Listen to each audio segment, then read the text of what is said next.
techniques do I use? For me, concept design is all about being excited about the visuals of something. If I'm not excited about it, then I scrap it. If I'm building a truck and the truck is just uninteresting looking, it's hard for me to draw it. In concept design, I have to just be thrilled with what the product looks like. When I finish a concept design, I want to be able to be in that world. And if it doesn't do that to me, if I don't want to be there, then I don't think I've done my job.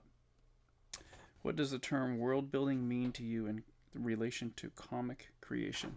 World building and comic creation is more about just understanding your characters, understanding where they've been in the past, what brought them to the point to what defines their character now, and where they're going in the future, as well as like where the world is that they're living, where that came from in the past. Like, was there wars that bombed out buildings, and now people are living in bombed out buildings?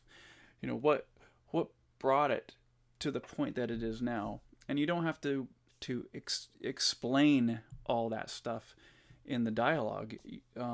If you just know that it was there and know the sequence of events that happened before the history of whatever this comic is that's happening, then the subtleties will leak out in the dialogue.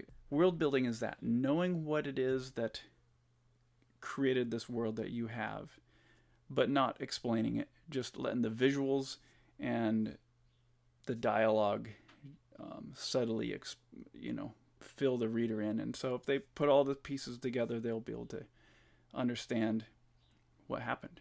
I think about the world for years, probably, and I haven't really started a comic from scratch one week and then started drawing it the next week.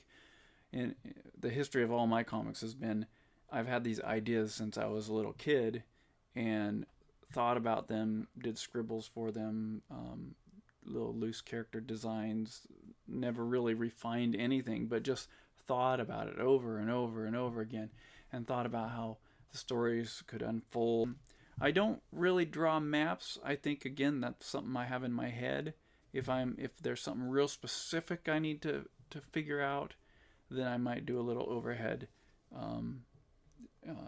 layout of, for instance, in Remind, I had an overhead drawing of the lighthouse, how the rocks circled around it, and where the town was from there, and then where like some oil refineries were from there. I like to say that doing a turnaround of your character is important, but even that I fail to do before I start. And part of it's because I don't really know what the character's gonna look like best until I start moving them around through scenes, and then I can refine that turnaround, and then I can go back and correct things. And I know that's a little backwards thinking, but and it causes you to have to go back and rework things sometimes. But that's the way I prefer to work. I like using 3D objects when it is a solid object, or an inanimate object. When it's a vehicle mainly, because I have a horrible time drawing vehicles from different angles, and I can do it, but it takes an awful lot of time to get the perspective right. So models are very helpful for complicated vehicles that you're going to use over and over again with different angles, and just position it and then trace over it. And that's what I've been doing on my newest comic anyway.